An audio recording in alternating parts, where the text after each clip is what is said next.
అయితే ఖచ్చితంగా ఇది మర్డర్ కేసే. ఎవరినో చంపేసి జైలుకు వచ్చుంటుందిలేవే. ఇది కరెక్ట్ అక్క. ఏంటా చూపు?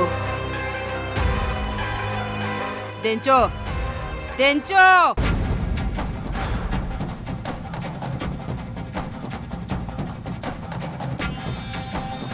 జైలర్ గారి సపోర్ట్ చూసుకొని వీళ్ళు ఇలాగే బిహేవ్ చేస్తారు. అదేమీ మీరు పట్టించుకోకండి రాణమ్మ గారు, పదండి.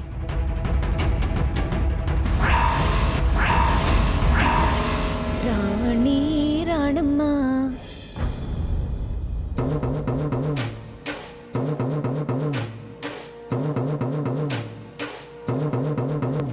ఆనాటి నవ్వులు ఏవమ్మా,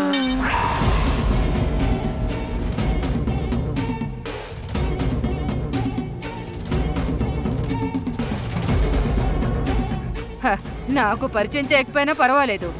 నన్ను మించిన భూతం, ఎవ్వరికి అంతు చెక్కని కోరివి దెయ్యం అక్కడుంది.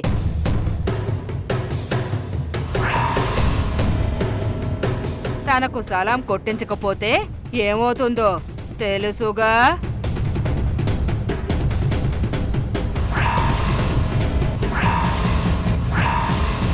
రాణి రాణమ్మ,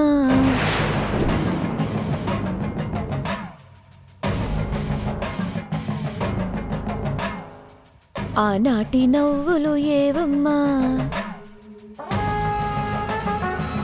రాణి రాణమ్మ, ఆనాటి నవ్వులు ఏవమ్మా, నీ వేడుక చూడాలని, నీ ముంగిట ఆడాలని, నీ వేడుక చూడాలని, నీ ముంగిట ఆడాలని, ఎన్నెన్ని ఆశలతో ఎగిరెగిరి వచ్చానమ్మ, రాణి రాణమ్మ, ఆనాటి నవ్వులు ఏవమ్మా.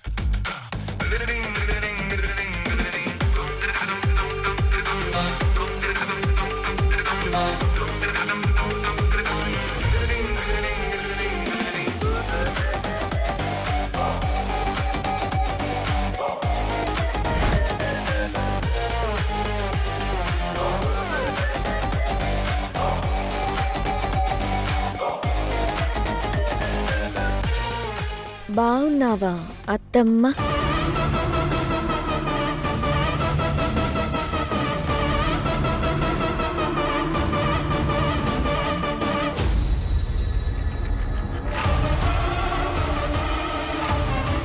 కొడుకుతో నా పెళ్లి డ్రామా కంటిన్యూ అయ్యుంటే మీరు నాకు అత్తే కదా అవుతారు. కానీ ఏం చేస్తావు, నా బ్యాడ్ లక్. నీ తెలివితేటలతో నన్ను కనిపెట్టి జైలుకు పంపించేశావు. కానీ విచిత్రంగా భూమి గుండ్రంగా తిరిగినట్టు నువ్వు కూడా తిరిగి తిరిగి నేనున్న జైలుకే వచ్చావు. ఇంట్లో నీ ఫ్యామిలీని గుప్పెట్లో పెట్టుకున్నట్టు నేను కూడా ఇక్కడ ఖైదీల్ని నా గుప్పెట్లో పెట్టుకున్నాను. అదిగో అక్కడుండే నాయకి నా రైట్ హ్యాండ్.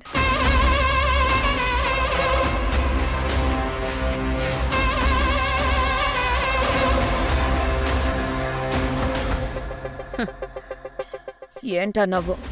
నమ్మకం కలగట్లేదా? కావాలంటే ఈ జైల్లో ఉన్న ఖైదీలందరినీ అడిగి చూడు. ఇది వర్షారాజ్యం.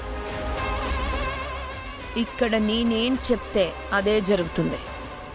ఇక మీదట నువ్వు కూడా అందరి ఖైదీలాగానే నేను చెప్పింది వినాలి.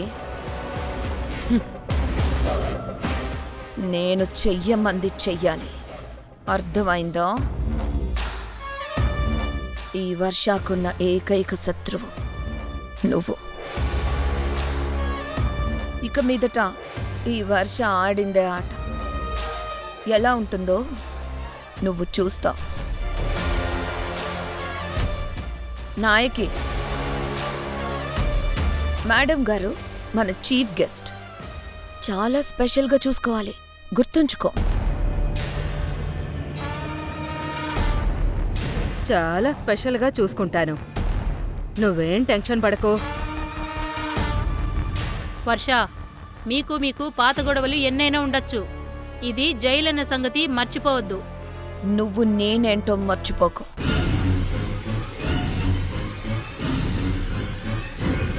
మేడం జైల్లో ఉన్నన్ని రోజులు నువ్వు ఇలాగే కామ్గా ఉండాలి.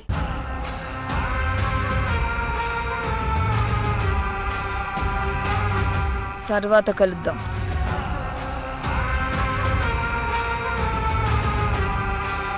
అన్నట్టు రాణి,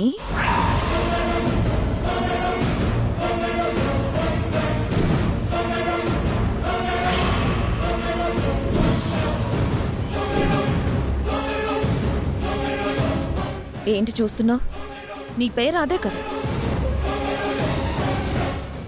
ఓ, ఇందాక అత్తమ్మ అని ఇప్పుడేమో రాణి అని పేరు పెట్టి పిలుస్తున్నాను ఏంటానా? అది పాస్ట్, ఇది ప్రెజెంట్. ఇక జరగబోయేది రాణి వర్షల యుద్ధమే. చూసుకుందా? ఒక్క నిమిషం. కోర్టు ఎవరికైనా శిక్ష ఎందుకు విధిస్తుందో తెలుసా? చేసిన తప్పుని తెలుసుకుని మనిషిగా మారి ముందుకు వెళ్తారని. కానీ నీ ప్రవర్తన చూస్తుంటే నువ్వింకా ఆ పాత మురికిలోనే బ్రతుకుతున్నావని అర్థమవుతోంది. ఈ జైలు అడ్డుగోడలు నీ ఆలోచనలకు కూడా పడాలి. మారుతావు, తొందరలోనే మారుతావు.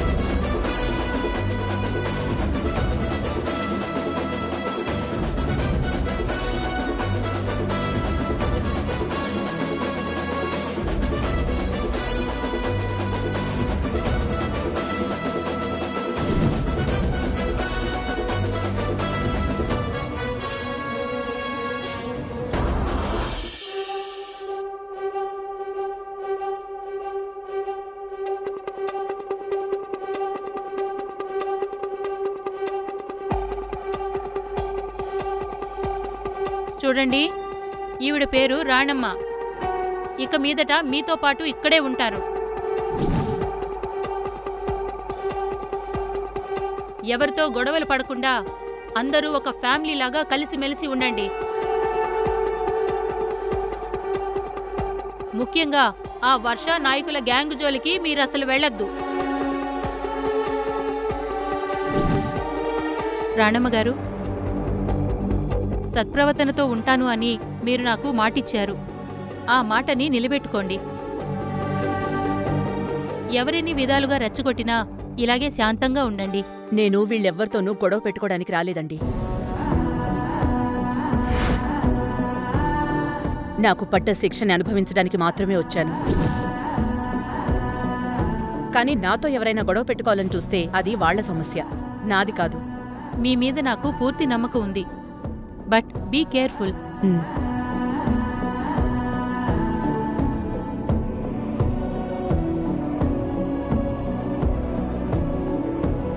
ఏంటక్క అలా నిలబడే ఉన్నావు? కూర్చో. పర్వాలేదు. నా పేరు అమృత. ఆహా, నా పేరు లలిత అండి.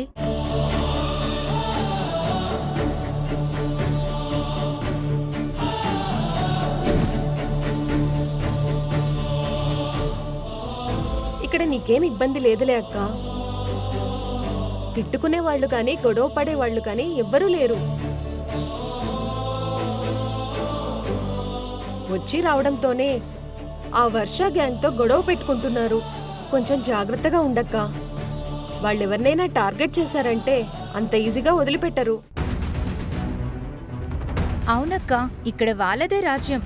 ఎవరు ఏ పొరపాటు చేస్తారా, ఎప్పుడెప్పుడు వాళ్ళతో ఆడుకోవాలని కాచుకుని కూర్చుంటారు. వాళ్ళ గ్యాంగ్ మొత్తానికి లీడర్ ఆ వర్ష. అది దానా అంటే మిగతా గ్యాంగ్ అంతా తందానా అంటారు. వాళ్ళకి జైలర్ మేడంకి మధ్య ఏముందో తెలియదు కానీ వాళ్ళు ఎంత పెద్ద తప్పు చేసినా వాళ్ళనేమీ అనరు. పైగా రివర్స్ తప్పు మనదే అని మనల్ని తిడతారు. భయం అనేది ఎప్పుడూ ఎదుటివాడి బలాన్ని చూసి పుట్టదు, మన బలహీనత నుంచే పుడుతుంది. వాళ్ళది రాజ్యమో సామ్రాజ్యమో నాకు తెలీదు, కానీ ఈ జైలు గోడల మధ్య మాత్రం అందరూ నాకు సమానమే. కానీ వీటన్నిటి సంగతి తర్వాత ముందు మీ గురించి చెప్పండి. అవును, ఆ చేతిలో బుక్ ఏంటి? నేను ఐఏఎస్కి ప్రిపేర్ అవుతున్నానక్క. ఆహా,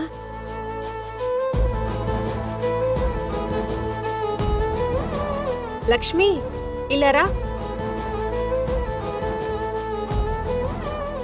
అక్కని పరిచయం చేసుకుందో గాని.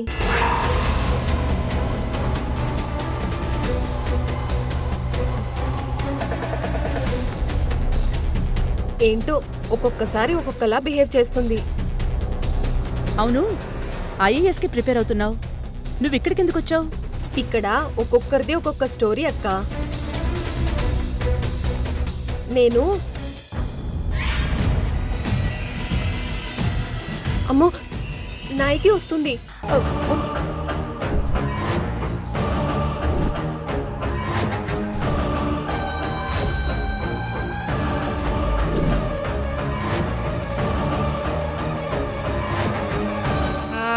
ఏంటి స్టోరీలు చెప్పుకుంటున్నారు? మీ ముచ్చట్ల తర్వాత ఈ రోజు ఎవరొంతు? ఈ రోజు వంతు లక్ష్మి అమృతలది.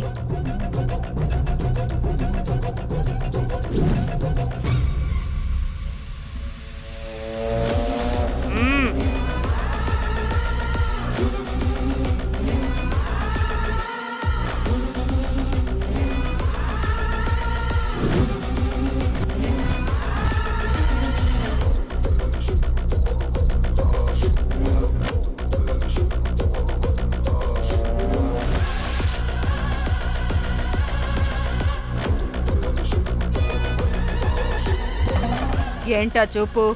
నువ్వు కూడా వచ్చి మసాజ్ చేస్తావా? తొందరపడకు, నీ వంతు కూడా వస్తుందిలే. ఒక పని చెయ్యి, ఎప్పటి నుంచి వీళ్ళని చూసుకుని నేర్చుకో.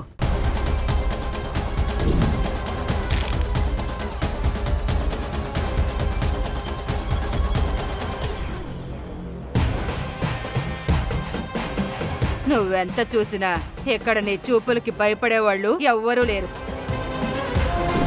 నీ వంతు వచ్చినప్పుడు చెప్తాను, రెడీగా ఉండు.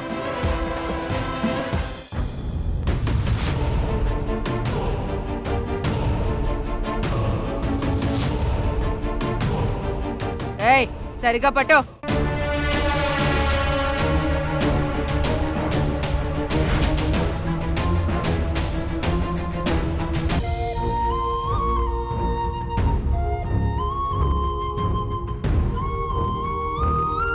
కృష్ణ,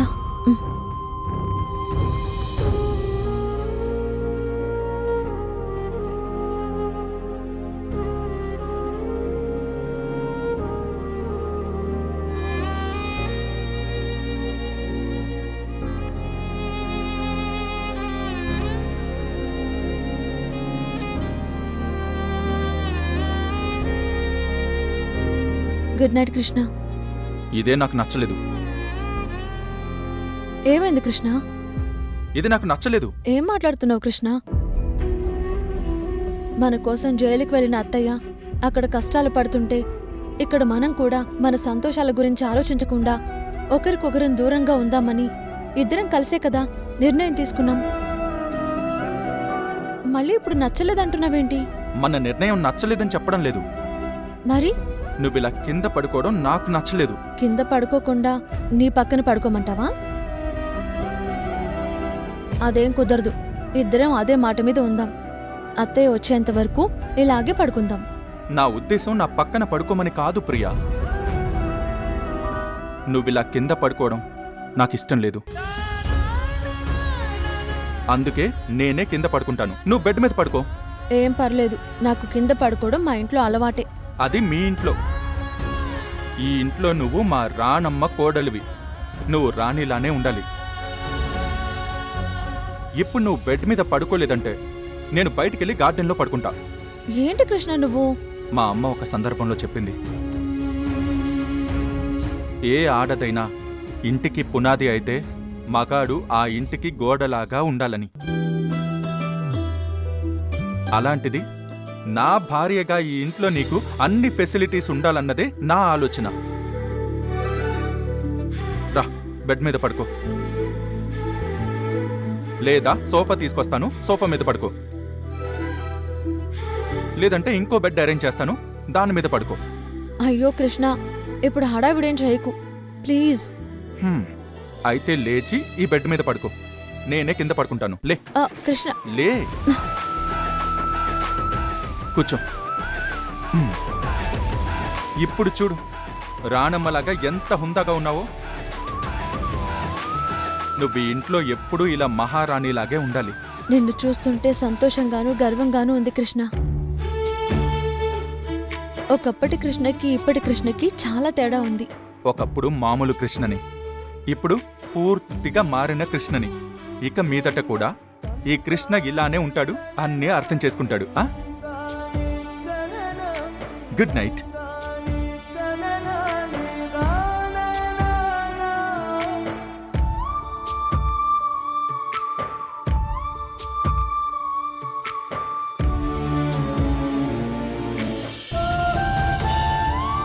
అత్తయ్య, ఈ ఇంటి కోసం నువ్వు చేసిన ఏ ప్రయత్నము వృధాగా పోలేదు. ఈ ఇంటి పిల్లల్ని నీ కడుపున పుట్టిన పిల్లలుగా చేరదీశావు, చక్కదిద్దావు. ఇప్పుడు కృష్ణని చూస్తుంటే నీ రక్తం పంచుకుని పుట్టాడేమో అనిపిస్తుంది. అంతలా కృష్ణని మార్చావు. నిజంగా నువ్వు గ్రేట్ అత్తయ్య.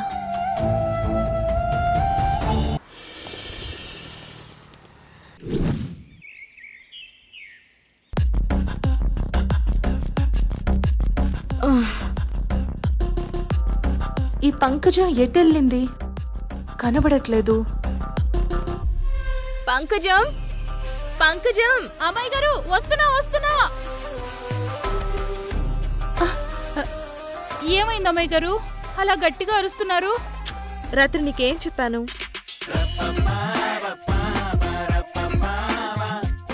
ఏం చెప్పారో గుర్తు రావడం లేదు అమ్మాయి గారు. ఫ్రెండ్స్ అందరం పొద్దున్నే గుడికి వెళ్తున్నాం. మా ఫ్రెండ్ నిశ్చితార్థం గుడిలో ఉంది, జడ వేయాలని రాత్రి చెప్పాను కదా. చెప్పే ఉంటారు అమ్మాయి గారు. నేనే మర్చిపోయి ఉంటాను. ఎందుకు మర్చిపోవు? నీకు వయసు పెరుగుతుంది కదా, అన్నీ మర్చిపోతున్నావు.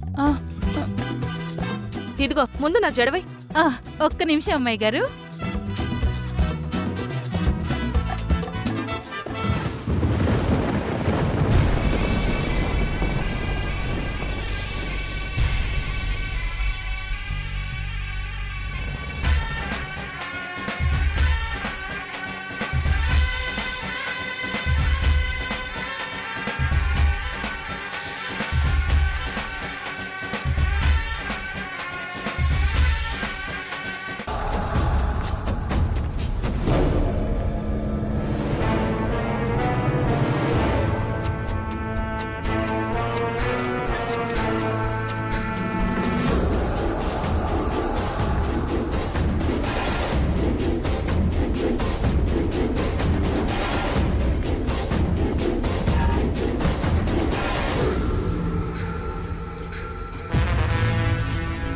అమ్మాయి గారు, నేను మీ ఇంటికి మీ చిన్నప్పుడు వచ్చాను.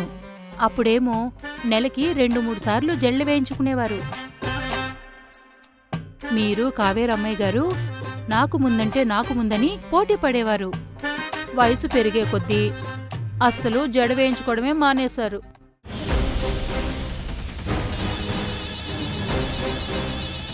అమ్మాయి గారు, మీకో విషయం చెప్పనా? చెప్పు. ఆడపిల్లకి జడే అందం. జడ వేసుకొని చీర కట్టుకొని ఏ ఆడపిల్లైనా ఎంత చూడముచ్చటగా ఉంటుందో. అది మన సాంప్రదాయం కూడా. చీరలోనూ జడలోనూ ఉన్న అందం ఏ డ్రెస్సులోనూ రాదు. నువ్వు వాగుడుకాయలో వాక్కుండా ముందు జడవై.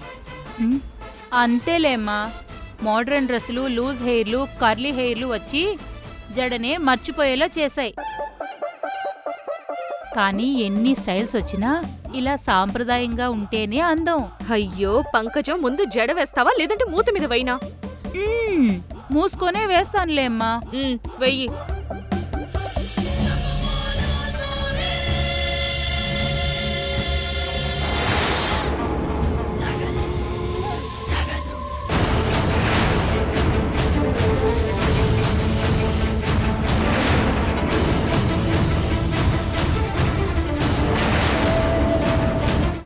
లక్ష్మి, ఆగు. నువ్వేమీ నా మీద సానుభూతి చూపించవలసిన అవసరం లేదు. నీ పన్ను చూసుకో. అది కాదు లక్ష్మి. ఇంకొక అడుగు ముందుకేస్తే బాగోదు. అరిచి గోల చేస్తాను. ఇంక జరిగింది చాలు. నా మానాన్న నన్ను వదిలే. వెళ్ళు.